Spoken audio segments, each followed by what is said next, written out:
Okay, so we're talking about power and efficiency. So if you have a given motion, you can calculate what the power is needed, and also the efficiency of the system. These are the two things you should be able to do. Power, how much for a motion, and efficiency. Any questions over the homework? The first one is the first problem. First problem is hard. The third part asks you to calculate the normal force to the surface and then the force tangential to the surface. So it's not, so you basically have a situation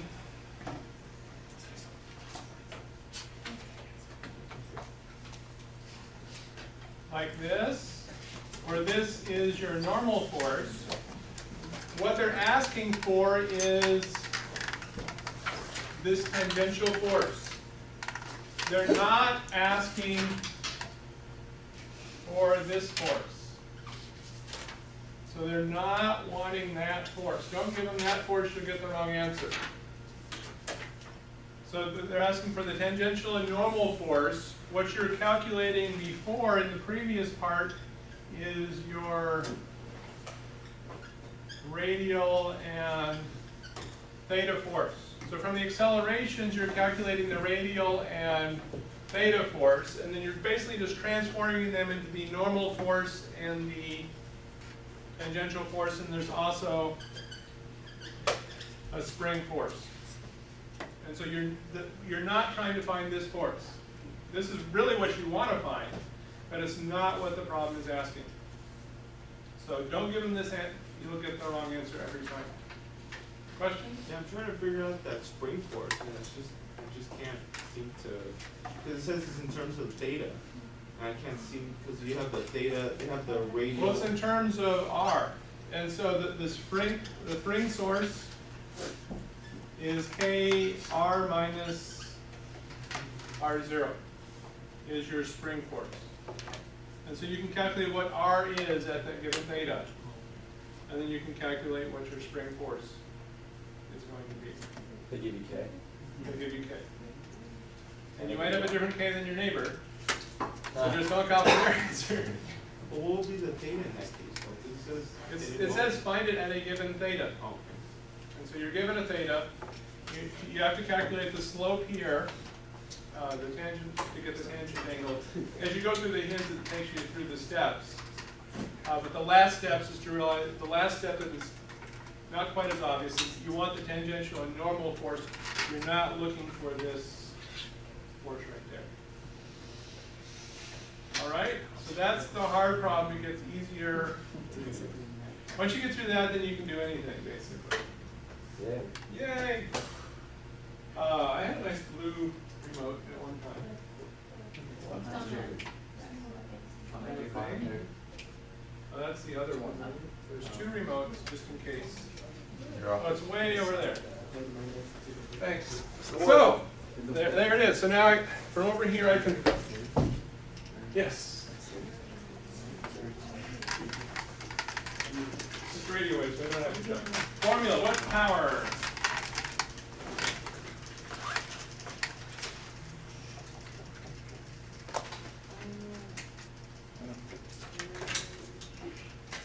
Now, 20 or 21?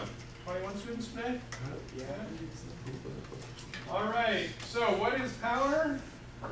Hey, you guys looked at it ahead of time, which is the whole point of these questions. They're not hard questions if you look at it ahead of time.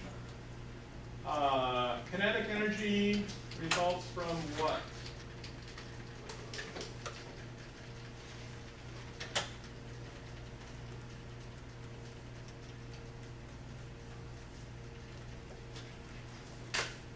So we got 21. Somebody just changed their vote.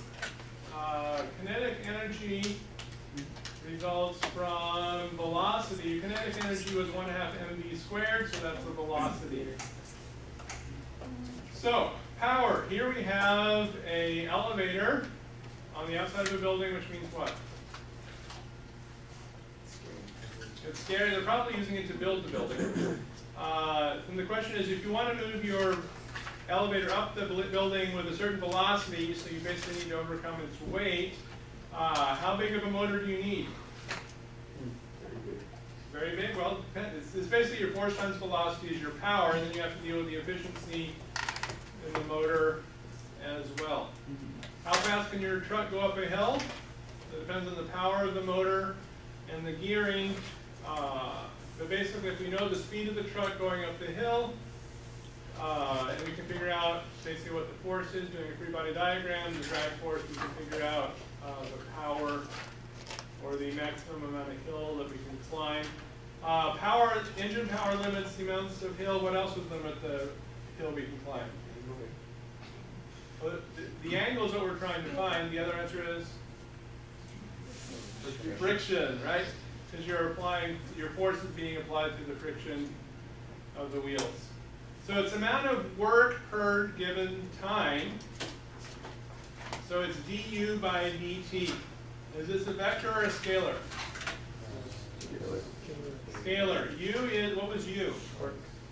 Work. And so U was force dotted with dr, so power can be written as force dotted with dr by dt, or force times velocity. So power is a scalar. That's the dot product of the force velocity, and it's a product if they're going in the same direction. So if they're not in the same direction, we use the cosine theta. That's from the dot product. So if we know F, we can calculate the power if we know the velocity in the dot product. Units. 1 watt is 1 joule per second, or 1 Newton meter per second. And then we have the British system. Is 1 horsepower is 550 foot-pounds per second, or 746 watts. Gotta love the English system. It makes so much sense. Yeah. Everybody got that? 550, I'll forget. So efficiency, what's the efficiency? Output is how much you get out versus how much you put in. So energy out over energy input, or power out over power input. If we integrate power over time, we get our energy. So that's basically efficiency. Can it ever be greater than 1? No. No. That'd be weird. That would be weird. That would, cool, yeah. Over efficient. That's not the way God made the universe. So friction forces dissipate energy, and so we're always going to be less than 1. So you can do a simple calculation. If someone says, my machine can do this, and you say, well, how much power in, how much power out? You know, is the efficiency greater than 1? Then they're probably making something up. And so basically, how do we figure out? Well, you need to figure out what the force is. So you need to do free body diagrams.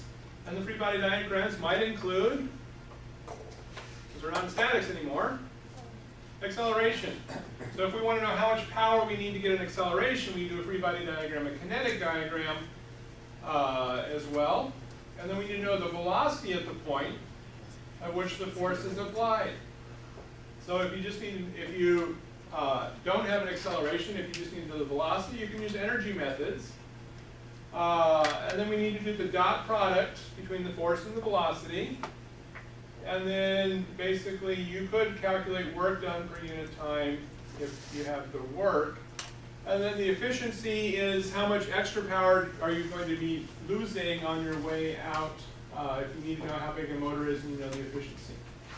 So here we have a block, 50 kilogram block. A is hoisted by a pulley system and motor M. The motor has an efficiency of 0.8.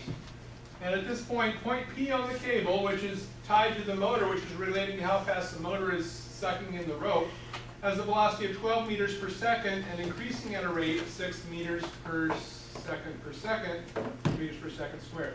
We're neglecting the mass of the pulleys and the cable to make the problem a little easier. So this is what's given. What are we trying to find? How much power does a motor need at this instant? And if you know the power to the motor, power is equal to what? Force times distance, or the other end of the motor is mechanicals, help me out. Electrical power. What? Electrical power. He's. Oh no! That was 231, that was, what's electrical power? What are you? Electrical power is calculated how? Volts. Volts times Current. current, yeah. So you can figure out, if you know your voltage, how much current is going into your motor. What is that? That's the electrons moving all together. Ah! And if you get too many electrons going through your cable starts to smoke because it heats up, and then you have other issues. Or you could blow a circuit breaker or something like that. Anyways, we're not doing that this course, but it does relate to how things are going. So, what do we have? We have a velocity, we have a rope.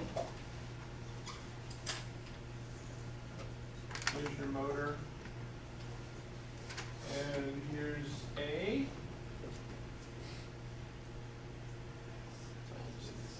Fixed. So whenever we see a rope, what do we do?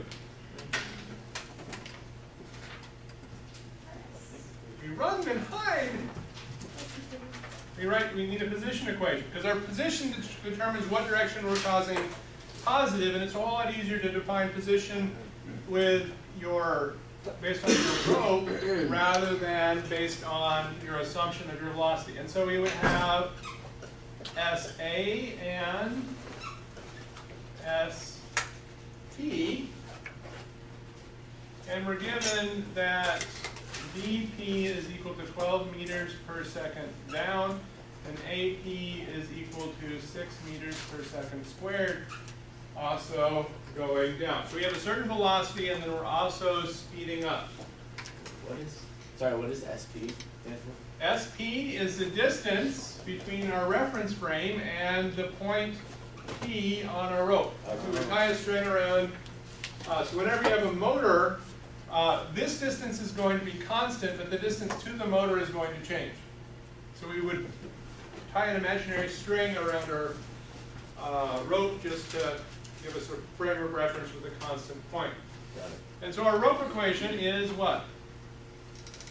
Say plus 2 SA plus ST is equal to L, or 2BA plus BP is equal to 0, which says that BA equals BP over 2, and 2AA plus AP equals 0, or AA equals AP over 2. And these are negative, yes. So there is our rope. So we know the velocity. What we need to know is what? Define power. Force. Use the force. The force we need to know is what? Force block A? The force where the velocity is. What is the force where the velocity is? It's the tension. The tension in the rope is the force where the velocity is. So we need to find tension. How would we find tension? Free body diagram. Right? And whenever we draw a free body diagram in this course, we have to do a free body diagram and a kinetic. I'll just, KB, is that going to confuse you? So, what forces are acting upon our mass? mg going down, Tension going up. and 2t. There's two ropes attached, and so we have 2t going up, assuming that the massless pulley. Okay, and that's equal to what? Going up. Going up. No. Going down, right? Because we found positive going down. So we can't change our positive in the middle of our problem. This is going to be mass times A. Can you draw it the other way and just put it negative in your equation? Yeah, you're better safe keeping your positive. Otherwise, the AA here isn't this AA, it's a different AA. The problem is you know the answer, you know this is going up. And that's what this says, it's going in the opposite direction of point P. But the problem is that if you draw it going up and then forget that you have the negative, then you're going to give the wrong answer at the end. And that frequently happens because you know the answer, so therefore you assume it the wrong way. Or you assume it a different way than you already assumed it. So basically, sum of the forces, positive going down.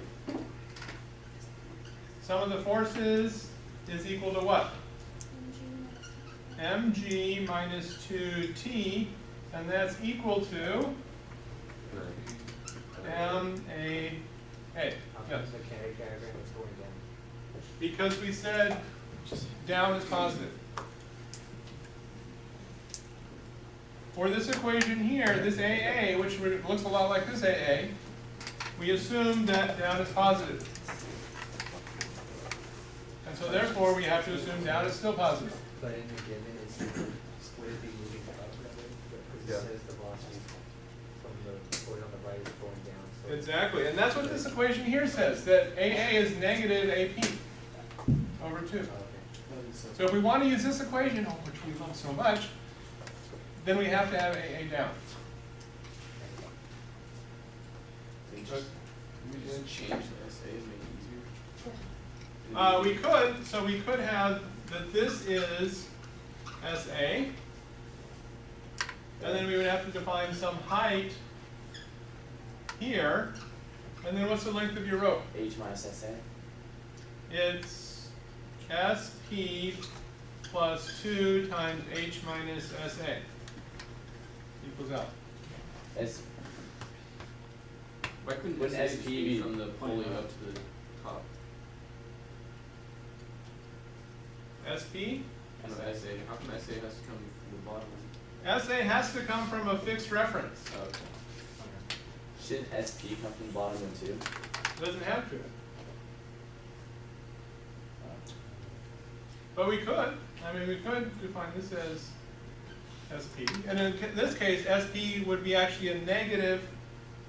When we put into our equation, it would be a negative number. Well, it's just, it seems like you made SA positive going down, or sorry. I don't know what I'm trying to say. So either way would work. Here you have SA defined as positive going up, in which case MA would be positive going up. Is SP defined as positive going up in this case? Now, SP is positive going down, and so that's why it's going to be a positive 12 when we, or a positive 6 when we put in the number. Because this is in the same direction as we defined SP. So when we get the, basically what we get is 2t is equal to mg minus MAA. Well, what's AA? Minus AP over 2. So it's equal to, our mass is 50 kilograms, 9.81 meters per second squared, minus a minus, so it's plus AP, what's AP? AP is 6 over 2, factoring out the m. So since 6 down is in the same direction as we defined as P, then it's going to be a positive 6 when we plug it into the equation. And from here we can calculate that our tension is equal to 320.3 newtons.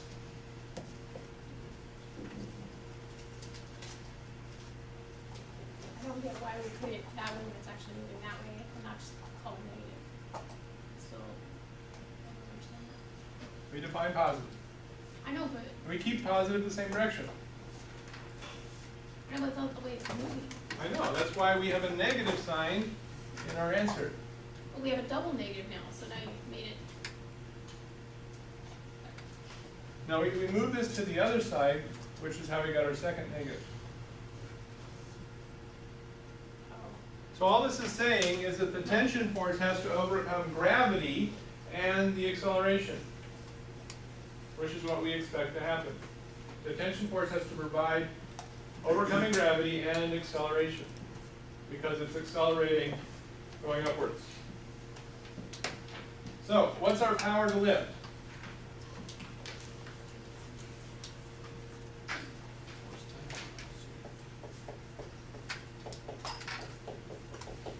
That's equal to our tension times our velocity, and they're both going in the same direction. And so it's our tension times our velocity, so it's going to be 320.3 newtons times our velocity, which is 12 meters per second. And that's 3,844 watts.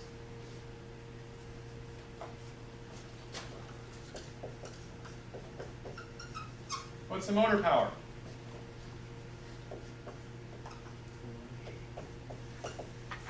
It's equal to the power to lift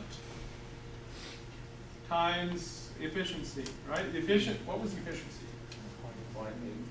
Epsilon. So efficiency times the power of the motor is equal to the power to lift. So therefore the power to the motor is equal to the power to the lift, which is 3,844 watts over the efficiency, which is 0.8.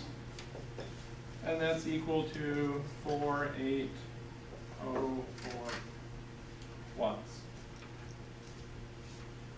So that's how much power our motor needs to lift our block, 50 kilogram block. Does the fact that we have pulleys make it use more power, less power, same power? Same? Less. Okay. All right, do we need to vote on this? Yes. We're not confident. What did you say? A is more, B is same, C is less. By the fact that we have we have a pulley, and so we have two ropes going up, is that going to make us use less power, more power, or the same, assuming a perfectly efficient pulley? So no losses in our pulley. Are we going to need more power because of the pulleys, less power because of the pulleys, or the same power because of the pulleys?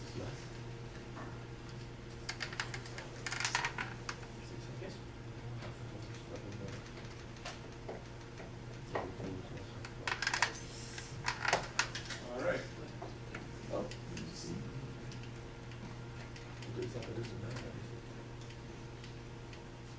Cool. I don't know. Does the person who voted A want to identify themselves? Okay, someone from the group B group. You want to talk? Actually, I thought B was less. I thought B was less, yeah. Peer pressure. I thought it was the same because if you take away the pulley, well, like right now you have half the force, like the tension of the rope's half of the weight, but it's twice as fast. And if you had it just regular, it'd be double the force of what it is now and half the velocity. So I thought they canceled. All right. How about C? The popular vote. Yeah. Wouldn't, if you took away one of the ropes, wouldn't your T double? Your tension would double. T would double, yes. So newtons required to lift to increase, right? So therefore your power would, your watts would increase. You pull up half as fast though. But this is now going half as fast, right? So the block has twice the force but half the velocity. So if the block has this, so yeah, it depends on the question. If the block is still moving at the same velocity, that is, your elevator is going up just as fast, the fact that you have a pulley on the elevator, does that help with power? Actually, it doesn't. If anything, you would use more power because you would have some losses in your pulley. However, it might actually use less power because your efficiency of the motor would be related to the speed at which your motor is operating at. But that's an electrical problem, and since most of you are civil, I didn't expect it. So it's the size of the rope. Kind of. So it's like the pulleys, it changes how much force and how fast you're going. So if you have a motor that can't pull as hard but can pull faster, then you'll put pulleys on it. Yeah. But if it's a motor that can't pull fast but it can pull hard, So motors like to go fast in so general. you just put pulleys on so it So you, yeah. can match the motor. Mhm. Okay. So that's impedance matching. And plus the size of the rope you need is going to be less because you have more tension. But yeah, power is going to be the same. Otherwise you have more than greater than one efficiency. You're saying that the pulley system makes the tension more or less? Less. It makes it less. So that's the force that the pulley has to pull in. I mean, sorry, the motor has to pull in. Yeah. Because that's what it's fighting. But since the pulleys make it, whereas But the motor has to go faster There's more ropes. to pull your elevator up at the same speed. Okay. So the So velocity. it's less force but faster. So force times velocity is constant. Okay. The power is going to be the same. So if the pulley has an efficiency of 1, if the force doubles, the velocity goes by, or the force is by half, the velocity doubles to keep the same Speed. to keep the same power for efficiency of Oh. 1. So therefore, the motor has to go twice as fast but pull half as hard. Okay. But in both cases, if the power is equal, the block A rises at the same speed? Yeah. And that was what I didn't specify in my generic problem, and that could be why people got the wrong answer. Or they could conceptually. So the pulleys reduce the force, but the energy needed to lift the block from A to B, if it's moving at the same velocity, is going to be the same, and so therefore you have to have the same power if you have the same amount of time. So Ooh, actually, you got it right. You got the right answer, but accidentally. All right, gotta go back to each. So that's a common confusion, and there's our note. So here we go. Let's make life a little simpler. We have a motor pulling a block up a 30-degree incline. Velocity is 4 feet per second. It's a 10-pound block. What's the power supplied by the motor?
Bless you.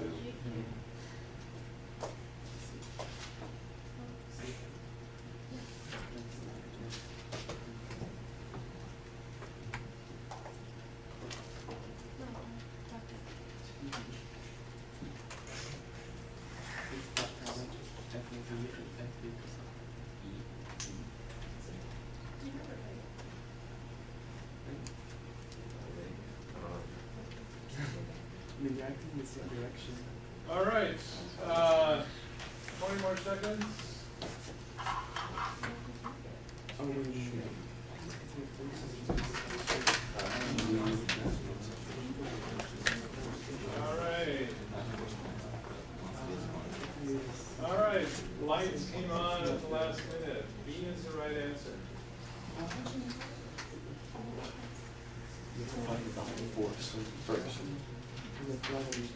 So, what you need to do is find the gravity component in this direction.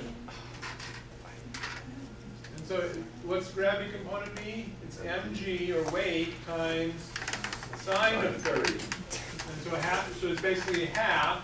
So half of 10 is 5 times our velocity of 5 is giving you 20.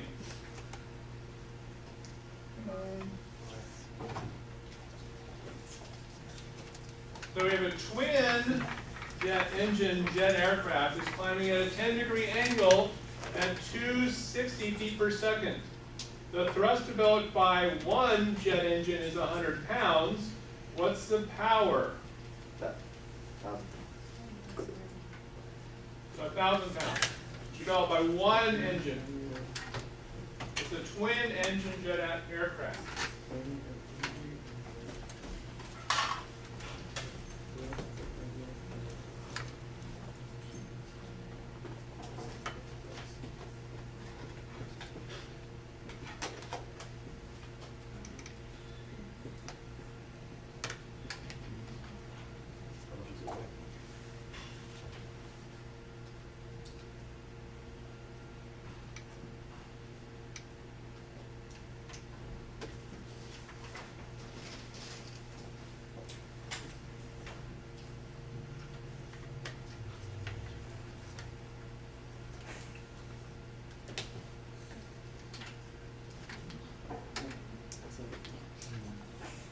You need your calculator.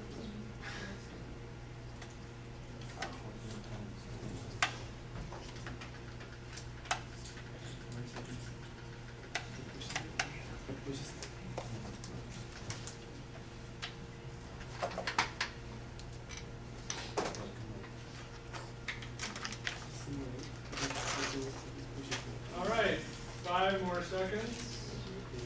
4, 3, 2, 1. Oh my, why don't you talk to your neighbor? Wait, what?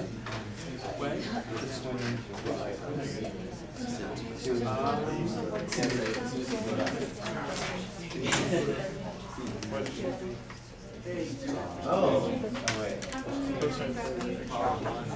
Dark fragment Mine was just one about is 260 on the ground, or is it Dark fragment? Is 260? That's in the direction that it's going. Right? Yeah.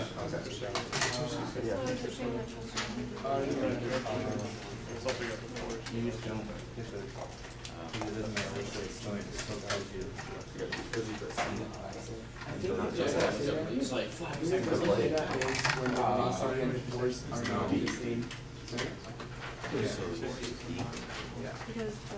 It's like, is Wait, but it's not.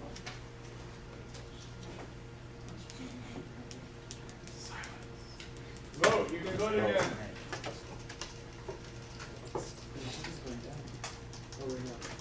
All right, 5, 4, 3, 2, 1, 0. Yes. Okay, talking about it definitely helped. Maybe. Yes. Answer is D. It's because it's yeah. Yes. So the theta is the velocity and the force are not in the same direction. Correct. So here's your jet engine. It's going up at 10 degrees, but the velocity in the engine, it's not that the engines are tilted. We don't have a fancy aircraft that has thrust vectoring. The engines are in the same direction as the velocity, and so you don't need to use the cosine. Should give the first round bonus. Your first round of bonus, okay. Most people switched away from that. What? Oh, never mind. It did. So, since we had so much discussion on the efficiency of an elevator, I'll just work on this. Okay, we have a sports car. What kind of car is that? Corvette. Yeah. American car.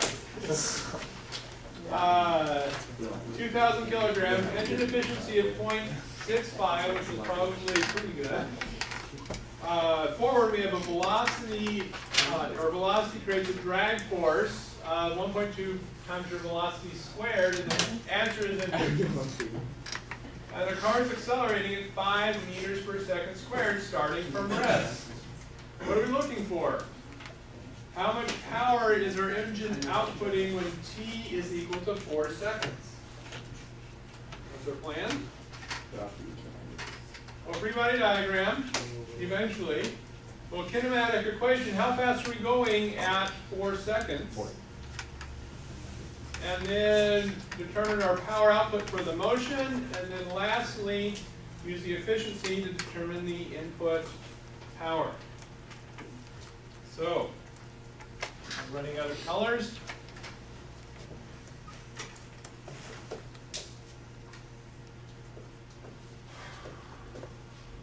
All right. They're better at drawing a car than I am. What are the forces acting on our car? MG? Normal. Drag. And the other forces? The engine force. So that would be force of the motor. And that's equal to what? MA. Very good. All right, so we basically have the sum of the forces equals mass times acceleration. So this is our free body diagram, our kinetic diagram. What direction do we want to sum our forces? X1. So in the x equals MAX, and that's equal to positive to the right. So we have force on the motor minus FD equals mass times acceleration. And so from there we can get that the force of the motor is equal to our mass, which is 2,000 kg, times our acceleration is 5 meters per second squared, plus our drag force is 1.2 times v squared. So we need to figure out what v is. We're given what? M equals 2,000 kg.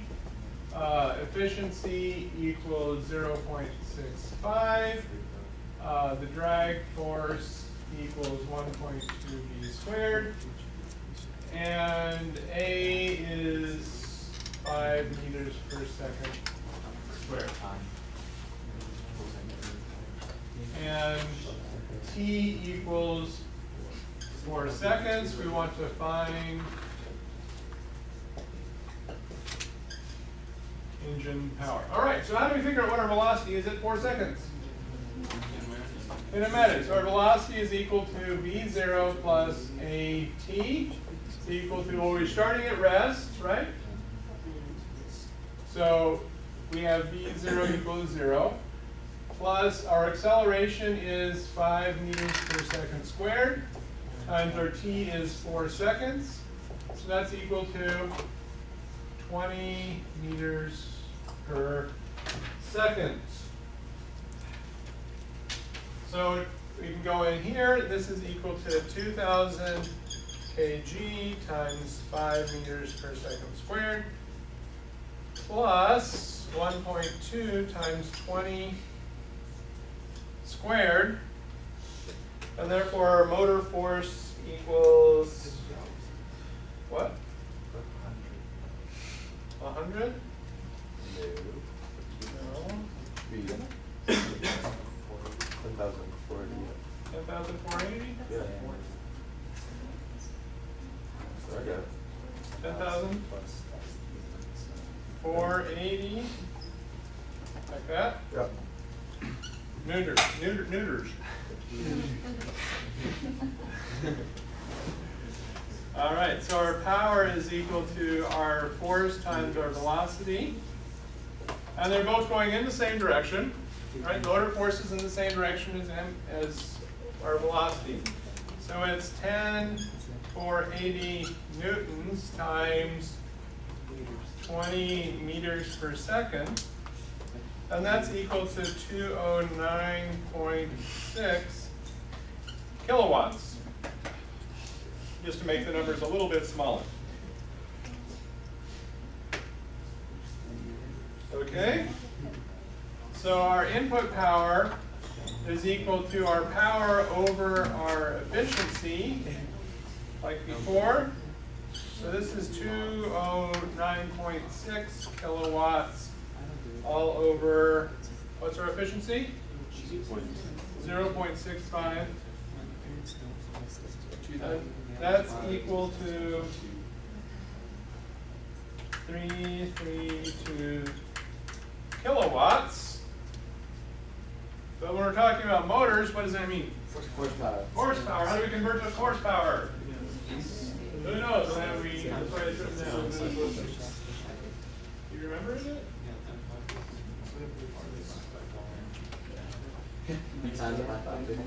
So 1 horsepower is 760 watts. And so we have 760 watts over 1 horsepower. And this is what? 746? No, it's 746 watts. All right. So what is this equal to? 431 horsepower. Yes, kilowatts. That's where we. Otherwise, we have 0.4. So 431.8 to 432 about horsepower. Is that the number they'd use on like production, like when they were advertising the car? Would they say it's 430 horsepower, or would they use the inefficiency factors into that? They would use I think that would be the number they would advertise. So that's the output horsepower. But then going to actually spin the wheels is going to be less. It's only 80%. That's 65%. the 60. Now, where is the 65% efficient? Is that from the thermo? Is that the energy in the gasoline, or is that other losses due to friction? So I don't know. But that's how much. So I think that would be the output that they would advertise. But the 89% efficient would that's equal to go there. So now we're way over here.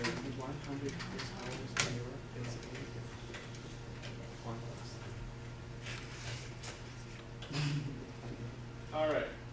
So power supply to the machine always. Power supply by a machine will always be what to the power supply to the machine?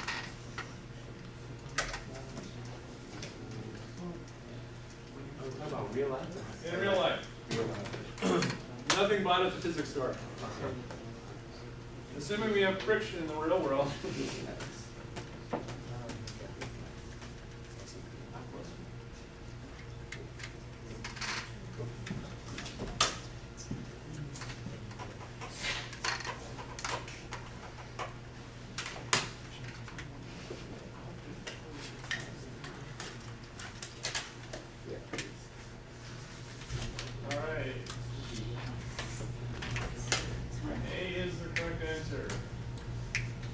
Real life, there's always losses.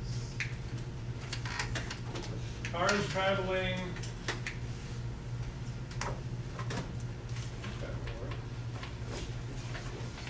What's the friction force?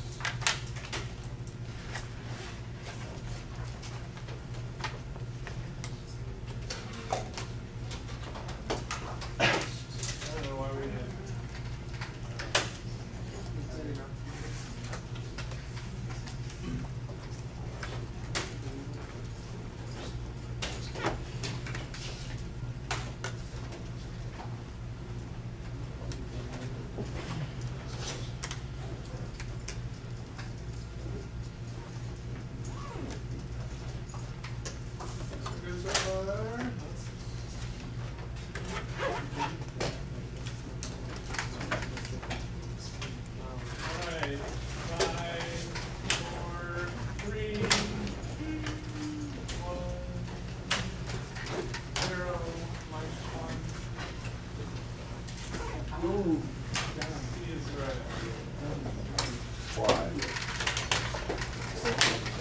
580 divided by 88? Yeah.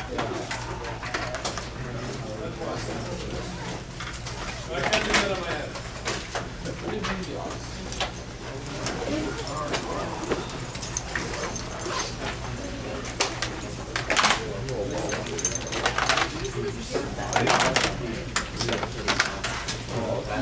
I feel like